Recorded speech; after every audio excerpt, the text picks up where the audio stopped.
Hello students, welcome to online class.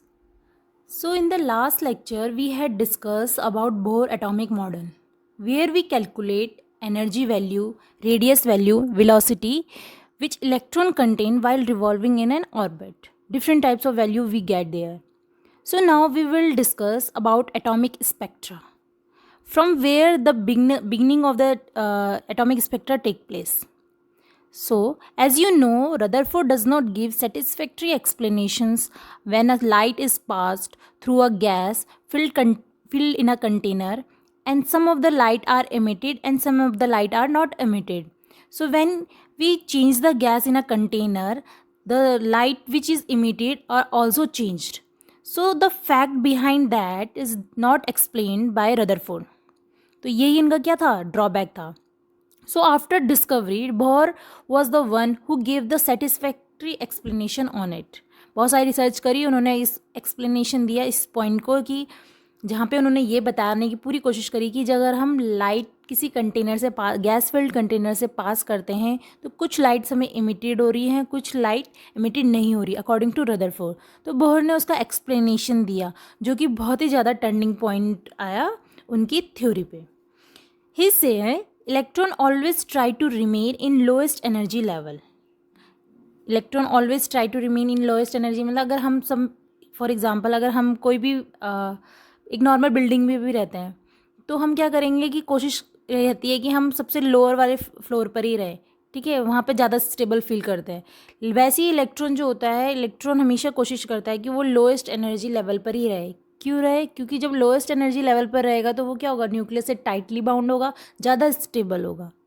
Okay, so electron revolve करता रहता है और उसी शेल में जिसकी उसकी एनर्जी सपोज n=1 है तो n=1 में जो एनर्जी होती है वो क्या है, -13.6.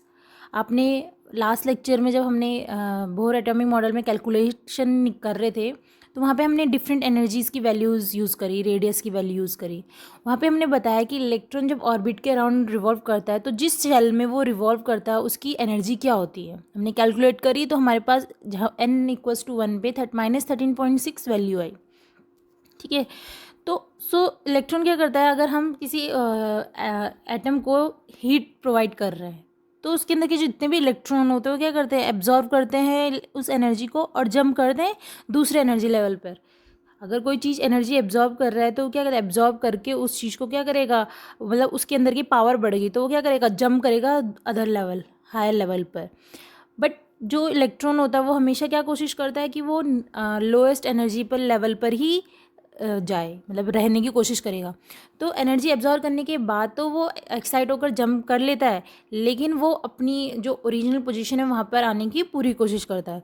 सो electron returns back and energy is radiated in the form of radiations, wavelengths. ठीक है, and this is known to be electromagnetic waves. यानी कि जितनी भी वो रेडिएशंस और ये वेवलेंथ, डिफरेंट रेडिएशंस एमिट करता है, वेवलेंथ उनकी अलग होती है, तो इन सबको क्या बोलते हैं, electromagnetic wave. Different different waves में निकलता है. तो इसीलिए हम ये चीज़ पढ़ते हैं कि कहाँ से ये डिस्कवरी हुई, कि कैसे इन्होंने एटॉमिक स्पेक्ट्रा को एक्सप्लेन करा. तो उसके बिहाफ पर हम स्टार्ट करेंगे. हमारा नेक्स्ट जो आज का टॉपिक है वो है स्पेक्ट्रम. उसमें हम पढ़ेंगे different type of spectrum and then we study about the line spectrum of hydrogen. So start from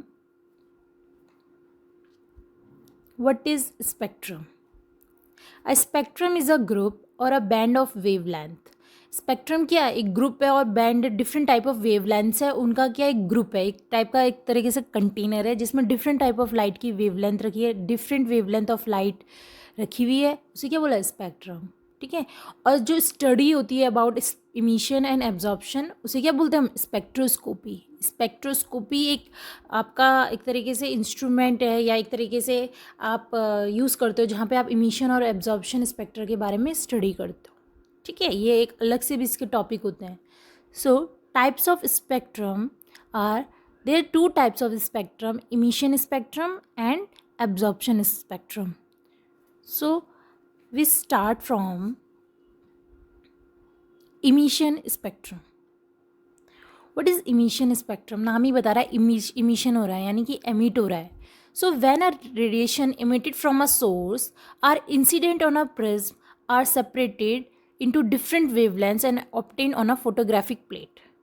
Means आप जब when a radiation is emitted from some source means कोई भी हो सकता है, by heating some substance to higher temperature or by passing electric discharge through a gas at low pressure, कुछ भी हो सकता है, ठीक है। तो जो हमारी प्रिज्म पे वो लाइट पड़ती है, तो जो लाइट पड़ने के बाद उससे जो पास होकर लाइट हमें मिलती है, मतलब जो जितनी भी लाइट प्रिज्म से पास होकर आती हैं, वो क्या है, एक फोटोग्राफी प्लेट पर कलेक्ट होती है। तो जो स्पेक्ट्रम वहाँ पे ऑब्टेन होता है उसे क्या बोलते हैं, इमिशन स्पेक्ट्रम, ठीक है। तो इमिशन स्पेक्ट्रम क्या है कि आपके सिंपल सा है कि आपने कोई रेडिएशन लाइट एमिट करा सम सोर्स से और वो पास हुई किसी प्रिज्म से और then it recollect on a photographic plates. तो स्पेक्ट्रम जो ऑब्टेन होता है उसे क्या बोलते हैं हम, emission spectrum. So depending upon the source of radiation, the emission spectrum are of two types. जैसे जैसे आप सोर्स बदलते रहोगे वैसे वैसे जो स्पेक्ट्रम है उसका टाइप भी बदलेगा। तो दो टाइप्स के on the behalf of their source. First is continuous emission spectrum.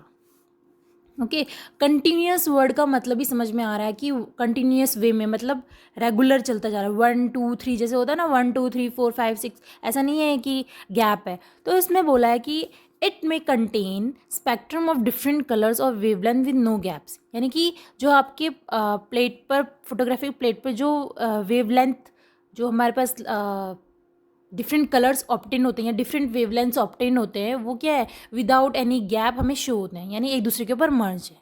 So when a white light from any source like sun, bulb और any hot glowing body is analyzed by passing through a prism, it is observed that it split up into 7 different white bands, ठीक है। Different white bands में क्या है, हमें colours दिखते हैं, and these colours are so continuous that each of them merge into the next. So that's why the spectrum is known to be continuous emission spectrum. So आप continuous spectrum और emission spectrum को हमने देख लिया। Continuous spectrum बता दिया कि जो कंटिन्यूस वर्ड पर ही उसको डिफाइन किया गया है, ठीक है, कि डिफरेंट जो वेव लेंथ्स है वो एक दूसरे से क्या होती है, जो ऑब्टेन होती है हमें, वो क्या होती है, मर्ज होती हैं एक दूसरे पे, कोई गैप नहीं होता, तो उसे बोलते हैं continuous spectrum. Next is discontinuous spectrum. It is also known as line spectra और एटॉमिक स्पेक्ट्रा। इसे लाइन स्पेक्ट्रा भी बोलते हैं और एटॉमिक स्पेक्ट्रा भी बोलते हैं। In this certain wavelength go missing from a group and that leave dark space in between giving discontinuity of the spectrum. क्या कहते हैं, यहाँ पे वेवलेंथ क्या हो रहा है, मिसिंग हो रहा है, कुछ कुछ ग्रुप्स में आ रहे हैं, कुछ लाइट शो हो रही हैं, कुछ लाइट शो नहीं हो रही हैं, ठीक है। तो इस ग्रुप को हम क्या बोलते हैं, डिसकंटिन्यूस स्पेक्ट्रम, जहाँ पे और जो जगह छोड़ रहा है वो क्या, एक डार्क स्पेस रहता है वहाँ पे। ओके, तो क्या है, एक थोड़ा डीपली देख लेते हैं। एक्चुअल क्या होता है कि अगर आप सोर्स ले रहे हो, अगर आपने कोई वोलेटाइल सॉल्ट लिया है, जैसे सपोज दैट आपने NaCl लिया है, ठीक है, उसे आपने कहाँ रखा है, बंसन फ्लेम में रख दिया, या पास करा, एक pass through a gas tube से करा लो प्रेशर पर, तो एक लाइट इमिट होती है। The colour of the light emitted depend upon the nature of the substance, ये हम पहले बता चुके हैं। So when the sodium light, अगर आप लाइट सोर्स से लाइट पास करते हो तो वो जो लाइट होती है वो रिजॉल्व इन अ स्पेक्ट्रोस्कोप।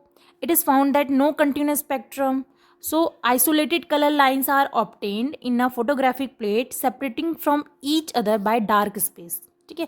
तो एक लाइन की जो स्पेक्ट्रम होती है, जो अगर सपोज दैट आपने NaCl लिया है, तो NaCl का आपका क्या होगा, जो सोडियम है वो हमेशा क्या देगा, येलो लाइंस देगा, ठीक है। अगर आपने येलो लाइन सोडियम लिया तो वो उसकी ऑलमोस्ट वेवलेंथ 5896 एंगस्ट्रॉन होती है, ठीक है, 5890 समथिंग एंगस्ट्रॉन उसकी क्या होती है, वेवलेंथ होती है।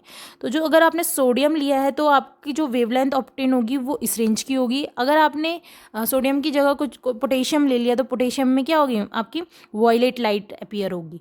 तो इस तरीके से जैसे जैसे आप अपना सोर्स बदलोगे वैसे वैसे जो हमारे पास स्पेक्ट्रा ऑब्टेन होगा, जो हम फोटोग्राफी प्लेट पे जो वेवलेंथ कलेक्ट होगी वो भी डिफरेंट होगी। तो उसे क्या बोलेंगे, डिसकंटिन्यूस इमिशन स्पेक्ट्रा, ठीक है। मतलब पर्टिकुलर का तो दिख रहा है लेकिन बाकी सब जो स्पेस खाली है वहाँ पे क्या है, वो डार्क हो जाता है। That's why that spectra is known to be discontinuous spectra. As you can see in the diagram, continuous spectra, emission spectra, ठीक है। जो कंटिन्यूस स्पेक्ट्रम है आप वहाँ पे देख सकते हैं कि एक कंटिन्यूस वे में दिख रही है, आप वहाँ पे सेपरेट नहीं कर सकते लाइंस को, कलर्स को बता नहीं सकते। अगर रेड आ रही है, रेड के बाद हल्का हल्का आपके येलो आ रहा है, ग्रीन आ रहा है, लाइट ग्रीन आ रहा है, लाइट ग्रीन से चलते चलते येलो, फिर डार्क येलो, यानी कि कहीं पे भी एक सेपरेशन नहीं है कि पर्टिकुलरली हाँ कि इस बाउंड्री के बाद आपका यहाँ पे ग्रीन स्टार्ट है, ग्रीन के बाद आपका येलो लाइट स्टार्ट है, कलर्स स्टार्ट है, ठीक है। तो वो एक कंटिन्यूस वे में है, तो इसे कंटिन्यूस स्पेक्ट्रम बोलते हैं। इमिशन स्पेक्ट्रम में आप देख सकते हो, इमिशन में क्या है, आप एक लाइट आपकी आ रही है, एक रेड लाइट, फिर एक गैप है, गैप के बाद येलो, येलो के बाद गैप है, फिर एरे, मतलब एक कंटिन्यूस वे में नहीं है, बीच बीच में गैप है। तो जो डार्क स्पेस है, डार्क स्पेस को हमने क्या बोला है कि किस वजह से होता है डार्क स्पेस, की जो लाइट एमिट, मतलब आपने किसी सोर्स से करी है, उसने वो लाइट, जैसे सोडियम है, उसने वो लाइट एमिट करी, या अपने सोडियम से आपको कौन सी लाइट मिलती है, येलो लाइट अपीयर होती है, तो वो आपको शो हो रही है। उसके अलावा जो नहीं शो होती है उसको क्या, वो कौन सी उसमें दिख रही है, डार्क स्पेस में दिख रही है, ठीक है। तो अगर आपने सोडियम लिया है तो वो डिफरेंट लाइट शो कर रही है, पोटेशियम लिया है तो डिफरेंट शो कर रही है। तो ये क्या है आपका इमिशन डिसकंटिन्यूस, या फिर आप लाइन स्पेक्ट्रा भी बोल सकते हो। और इस लाइन स्पेक्ट्रा को, इस इमिशन स्पेक्ट्रा को हम फिंगरप्रिंट भी बोलते हैं, फिंगरप्रिंट्स, कि ये डिफरेंट एलिमेंट का क्या बताते हैं कि ईजिली बता देता है। जैसे सपोज अभी मैंने बोला कि सोडियम है, तो सोडियम का मैंने बोला कि येलो लाइट है, इतना वेवलेंथ है, तो एक तरीके से उसकी पूरी जानकारी दे रहा है, मतलब पूरी इन्फॉर्मेशन हमें मिल रही है स्पेक्ट्रा पे। तो एक तरह इसीलिए इसी के बिहाफ पे से फिंगरप्रिंट भी बोला है कि अगर हम सोर्स कुछ ले रहे हैं तो उसके बारे में हमें जानकारी पूरी मिल सकती है कि हमने क्या सोर्स लिया है उसकी वेवलेंथ के अकॉर्डिंग, ठीक है। सो ये तो था ऑलमोस्ट आपके इमिशन स्पेक्ट्रा के बारे में। तो जो कि दो टाइप के होते हैं, कंटिन्यूस और emission in the sense emission word यानी कि डिसकंटिन्यूस, ठीक है। दो टाइप के हमने पढ़ लिए। Next is absorption spectrum. Absorption spectrum नाम बता रहा है, एब्जॉर्प्शन मीन एब्जॉर्ब करता है लाइट, ठीक है। लाइट ने कुछ चीज़ें एब्जॉर्ब करी, मतलब कोई चीज़ हो रही है वो एब्जॉर्ब हो रही है। तो पढ़ लेते हैं। When a light from any source is passed through the solution of chemical substance and then analyzed, it is observed that there are some dark lines in otherwise continuous spectra. यानी कि जब कोई लाइट आपने solution से पास करी और फिर उसे देखा तो एक डार्क लाइन अपीयर होती है, ठीक है, डार्क लाइन ऑब्टेन होती है। तो जो डार्क लाइन होती है result from the fact that when white light is pass through the chemical substance, radiations of certain wavelength are absorbed depending upon the nature of element. Nature of element पे जो radiations है, different जो wavelength absorb हो रही है, वो किस पे डिपेंड करे, नेचर ऑफ एलिमेंट्स। तो आप यहाँ पे फिर further it was observe that lines are obtain in the emission spectra for the same substance, तो that's why it is known to be absorption spectrum. तो एब्जॉर्प्शन स्पेक्ट्रम जो आपका होता है is always discontinuous spectrum consist of dark lines. जैसे आप देख सकते हो क्या है, एक आपका डिसकंटिन्यूस है ये भी, और एक क्या है डार्क लाइन्स कंटेन करता है। तो this is all about the types of spectrum. आपने दो टाइप के पढ़े, इमिशन और absorption. Next is transition of electron. Transitions means transition हो रहा है, मूवमेंट चल रहा है, यानी कि एक जगह से दूसरी जगह ट्रांजिस्ट हो रहा है। तो आपको पहले बता दें कि इलेक्ट्रॉन्स क्या होता है, बोर ने पहले डिफाइन कर दिया था कि इलेक्ट्रॉन और always try to remain in lowest energy level, ठीक है। So when he electron absorb energy and jump to another level, he it tried to return back and energy emitted in the form of radiation. तो कोशिश करेगा कि energy क्या है, emit करता रहे।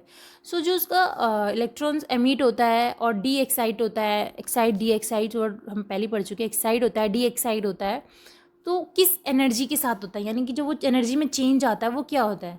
तो यहाँ पे उसका न्यूमेरिकली मैथमेटिकल जो की टर्म्स है वो ये हैं, delta E is equal to E F minus E I. E F मतलब फाइनल स्टेट जहाँ तक वो गया। लेट सपोज आपने लिया है, आपका जो इलेक्ट्रॉन है वो एन इक्वल्स टू 1 पर है, हीट एब्जॉर्ब करने के बाद वो कहाँ पे गया, एन इक्वल्स टू 3 पे गया। तो जो आपका फाइनल है वो क्या होगा, 3 और इनिशियल 1, ठीक है, जहाँ से लेके गया। उसके बाद आपने आर एच एन एफ ये वैल्यू कहाँ से लेकर, ये हम लोगों ने आप इससे पहले बोहर पढ़ा था, अगर नहीं पढ़ा तो पढ़ लेना। लास्ट वीडियो में हमने इसी के बारे में डिस्कस किया था, हमने वहाँ से ये इक्वेशन उठाई, ठीक है। तो इसे सॉल्व करके हमारे पास एक इक्वेशन आ गई जो कि बहुत यूज़फुल है। Similarly delta E is equals to H mu, एक टर्म है जो अभी हमने बाद में डिस्कस करेंगे कि कहाँ से आया, क्यों आया, रिलेशन होता है आपका एनर्जी का एच का म्यू का, ठीक है। तो H C upon lambda, then lambda की अगर हम वैल्यू निकालें तो क्या है 1 upon lambda equals to delta E upon H C, okay. फिर यहाँ पे डेल्टा ई की वैल्यू हमने पुट करी और डेल्टा वी की वैल्यू पुट करके हमारे पास इक्वेशन आई। तो 1 अपॉन लैम्डा को आप म्यू बार भी बोलते हो, ठीक है। अगर हम लैम्डा की बात करें तो आप उसको क्या बोलते हो, म्यू बार भी बोलते हो। वेव नंबर की फॉर्म में अगर बताया तो आपको पता है वेव नंबर क्या होता है, रेसिप्रोकल ऑफ वेव लेंथ, ठीक है। तो 1 अपॉन लैम्डा को आप बोलते हो म्यू बार। ये फॉर्मूला जो है आप म्यू बार के अकॉर्डिंग में लिख सकते हो। तो क्या ज़रूरत पड़ रही है हमें इन फॉर्मूला पढ़ने की, क्या ज़रूरत है इन इक्वेशंस की। तो एक्चुअली होता क्या है, अभी आप सीरीज़ पढ़ोगे तो डिफरेंट डिफरेंट सीरीज़ आती है, उसमें आप क्या करोगे, यहाँ पे n1 की वैल्यू पूरी रखी, कहाँ से स्टार्ट होती है, n2 कहाँ तक हमारा गया, उसकी वेवलेंथ क्वेश्चन में दे दिया कि आपकी इलेक्ट्रॉन है वो 1 से लेके 3 तक जंप कर रहा है, तो उसकी वेवलेंथ में क्या चेंज आ गया, तो आपको ये यहाँ पे यूज़ करना है, वहाँ पे आपको ये फॉर्मूला यूज़फुल होगा, ठीक है। तो आर क्या है यहाँ पे आपका राइडबर्ग कांस्टेंट, जिसकी वैल्यू हमेशा फिक्स होती है, वो क्या होती है 109677 सेंटीमीटर इनवर्स, ठीक है। और अगर एनर्जी की फॉर्म में आप बोलते ही हो तो 2 पॉइंट समथिंग होता है, ठीक है, 2.18 समथिंग। तो अब देख लेते हैं, अभी आगे भी यूज़फुल होगा ये। Next is line spectrum of hydrogen. Hydrogen क्या होता है कि सबसे सिंपल होता है स्टडी करने के लिए, ठीक है। मतलब उसमें एक ही इलेक्ट्रॉन है, आपका ज़्यादा कॉम्प्लिकेटेड नहीं है, स्ट्रक्चर सिंपल। तो उसको अपने स्पेक्ट्रम जितने भी साइंटिस्ट होते हैं या फिर कुछ भी रिसर्च करनी होती है उन्हें, तो वो क्या कहते हैं सबसे सिंपलेस्ट एलिमेंट को चुनते हैं। तो उन्होंने क्या करा, बोहर ने हाइड्रोजन के ऊपर स्पेक्ट्रम स्टार्ट किया, स्टडी करी, which is very important for exam point of view. जो आप सीरीज़ देख रहे हो नीचे, इससे बहुत बहुत क्वेश्चन आते हैं, न्यूमेरिकल बहुत ज़्यादा पूछे जाते हैं इसी के बिहाफ पे, चाहे आपका होम एग्ज़ाम हो, चाहे आपका कोई भी कॉम्पिटिशन हो, ठीक है। तो अगर आपको सीरीज़ नहीं पता तो वहीं पर आपका क्वेश्चन गलत होने के पूरे पूरे चांसेस है। सो लाइन स्पेक्ट्रम क्या होता है, when an electric discharge is passed through a gaseous hydrogen, the H2 molecule dissociate and the energetically excited hydrogen atom emit electromagnetic radiation of discrete frequency, okay। but discrete frequency means आप मतलब एक continuous वे में नहीं है, ठीक है, discrete level पर है, कब है फिर उसके बाद गैप फिर है, ठीक है, इस तरीके से। अब क्या होता है कि वह ना आपने इलेक्ट्रिक डिस्चार्ज ट्यूब में कोई भी हाइड्रोजन गैस रखी हुई है, हाइड्रोजन गैस ही रखी है, तो उसमें जो लाइट पास होती है उसके बाद आपको एक स्पेक्ट्रम ऑब्टेन मिलता है, जिसकी वजह से आपको क्या मिलता है, वो उसको बोलते हैं हम इमिशन स्पेक्ट्रम ऑफ हाइड्रोजन। और ये जो स्पेक्ट्रम है ये कंसिस्ट करता है डिफरेंट नंबर ऑफ लाइंस, ठीक है। और ये जो लाइंस हैं इनको क्या कहते हैं, हम डिफरेंट ग्रुप्स में डिफरेंट सीरीज़ में रख देते हैं और इसको नेम उनके डिस्कवरर के बिहाफ पर ही रखा है। जैसे for example Lyman series, Balmer, Paschen, Brackett and Pfund, ठीक है। जैसे अगर लाइन आपकी कोई स्पेक्ट्रा है, वेव है, इलेक्ट्रॉन जब जंप करता है और फिर वापस आता है, तो वो एन इन्फिनिटी कहीं से भी अगर n इक्वल्स टू 1 यानी कि फर्स्ट शेल पर आ रहा है वापस, तो उस सीरीज़ को जो लाइन है उस लाइन ऑफ सीरीज़ को क्या बोलेंगे, लाइमन सीरीज़, जो कि आपके अल्ट्रावायलेट रीजन में आता है, okay. Next is Balmer series, again infinity 1, 5, 6 कहीं से भी हो, फाइनल स्टेट कुछ भी हो, लेकिन आप कहाँ रहा है, इनिशियल जो पहुँच रहा है, जो उसका फाइनल स्टेट है वो क्या है, n इक्वल्स टू 2, ठीक है। तो उसे बोलते हैं बाल्मर सीरीज़। ये आपके विजिबल रीजन में आता है, विजिबल मतलब जो हम देख सकते हैं, जहाँ जिस रीजन में अवेलेबल होता है, तो उसकी जो रेंज होती है वो क्या है 4000 से 7000 एंगस्ट्रॉम। ये वैल्यू इंपॉर्टेंट है, एग्ज़ाम पॉइंट ऑफ व्यू में भी बहुत बार आया जाता है। फिर है Paschen, again n equals to 3 पे उसको इस कैटेगरी में आता है, यानी कि जो कहीं से भी हो लेकिन कहाँ पे आए, n इक्वल्स टू 3 पे आपके लाइन शो हो रही हैं, ठीक है। सो जितनी भी ये फिगर है, नेक्स्ट है आपका ब्रैकेट, उसमें n इक्वल्स टू 4, फिर है पी फंड जब n equals to 5। So the figure represent all over the figure represent the absorption spectrum of hydrogen. और ये क्या होता है आपकी डार्क लाइंस में, इसमें विजिबल रीजन भी दिखा रहे हैं आपको, अल्ट्रावायलेट रीजन भी दिखा रहे हैं, IR रीजन भी दिखा रहे हैं, ठीक है। जो आपके लास्ट के 3 है वो क्या है, नियर अबाउट IR रीजन के ही आते हैं। तो एक नियर लिखा है, फार लिखा है, फार लिखा है, ये जब आप स्पेक्ट्रोस्कोपी टॉपिक पढ़ोगे तो आपको और ज़्यादा बेटर समझ आएगा।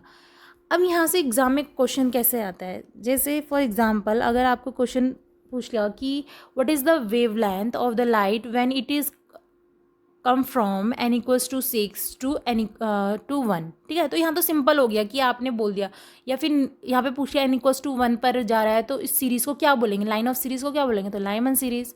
या फिर क्वेश्चन ऐसे ना पूछ कर ऐसे पूछ लिया कि लाइमन सीरीज़ है और starting from n equals to 4, तो लाइमन सीरीज़ में आपकी जो n इक्वल्स टू इनकी वैल्यू होगी, जहाँ पे वो वैल्यू आ रही है वो क्या होगी, 1 होगी, ठीक है। और जो आपका क्योंकि अगर आपको पता है कि वो जो यहाँ से लाइन आपका आ रही है वो स्टेट तो आपको क्वेश्चन में दिया है 4, लेकिन लाइमन बोल दिया, तो यानी कि जो उसकी फाइनल स्टेट है वो कहाँ पे है, 1 है। तो अगर नाम से दे दिया तो आपको पता भी होना चाहिए कि कौन सी सीरीज़ है, या फिर नंबर दे दिए और पूछा कि ये कौन सी सीरीज़ में लाई करता है, तो इस ऐसे ऑल्टरनेट क्वेश्चन आ सकते हैं। So this is all about the atomic spectra. Atomic spectra में कंटिन्यूस, डिसकंटिन्यूस, हमने हाइड्रोजन के बारे में बात करा, और ये series exam point of view से सीरीज़ बहुत इंपॉर्टेंट है, इसके बिहाफ पे बहुत सारे न्यूमेरिकल्स आते हैं। सो इसको प्लीज़ ध्यान रखना, और अच्छे से जो इसके रीज़न है ये भी अच्छे से लर्न करना कि कौन से सीरीज़ कौन से रीज़न में आपके अवेलेबल होते हैं। जैसे अगर भी क्वेश्चंस हर साल बदलते रहते हैं, लेकिन जैसे अगर आपको बोल दिया कि इलेक्ट्रॉन ट्रांजिशन हो रहा है और n equals to 5 to n equals to 2 पे, तो वहाँ पे एनर्जी का जो चेंज होगा वो क्या होगा, तो आपको जो पहली इक्वेशन है वो यहाँ पे यूज़ करनी पड़ेगी कि delta E is equals to आपका राइटबर्ग कांस्टेंट 1/(r)(NF-1/(n_i) का स्क्वायर, ठीक है। या फिर वेव नंबर की फॉर्म में पूछ दिया तो वेव नंबर की फॉर्म में क्या बोलोगे, mu bar equals to r, फिर 1/n1(2) माइनस 1/n2 का स्क्वायर, ठीक है। n2 और n1 की वैल्यू दी है और r आपका क्या है, एक राइटबर्ग कांस्टेंट। तो आप इसको सॉल्व करोगे, आपको इक्वेशन में एक वैल्यू पता चल गई तो आप दूसरी उसके रिलेशन से निकाल सकोगे। अब डेल्टा ई की जो इक्वेशन हम बोल रहे हैं वहाँ पे अगर आप सिंपली अगर बात करें कि राइटबर्ग कांस्टेंट की जो वैल्यू है, अगर आप उसकी जगह सिंपल यूज़ मतलब चाहते हो कि बार बार यूज़ ना करें, तो आप एक वैल्यू भी यूज़ कर सकते हो, दैट इज़ -21.8 इंटू 10⁻⁻19, ठीक है। आप उसकी जगह ये भी यूज़ कर सकते हो, तो वो भी सिंपल आपके यूज़ में आ जाएगा। सो इस टाइप के क्वेश्चंस बहुत बार आते हैं, इस तरीके के भी आते हैं कभी कभी कि the wavelength of first line in the Balmer series is 656 nanometre, ठीक है। 656 नैनोमीटर है बाल्मर सीरीज में जो लाइन है, फर्स्ट लाइन है वो क्या है, इतने वेवलेंथ कंटेन करती है। Then calculate the wavelength of the second line and the limiting line in a Balmer series. अब बाल्मर वर्ड बोल दिया, इसका मतलब क्या है, जो आपकी n1 की वैल्यू है वो क्या है, 2 होगी, and for the first line n2 की वैल्यू क्या होगी, 3 होगी बाल्मर में, ठीक है। n1 की वैल्यू 2 होगी और n2 की वैल्यू क्या होगी, 3 होगी। तो अगर आपको वर्ड से पता, सीरीज़ का वर्ड दे दिया और आपको पता होना चाहिए वो किस लाइन पे आता है, किस नंबर, क्या नंबर होगा, तो ये आप सॉल्व कर पाओगे। सो एग्ज़ाम पॉइंट ऑफ व्यू से ये बहुत बहुत इंपॉर्टेंट है, उसे लर्न करना। So this is all about your topic, that's all.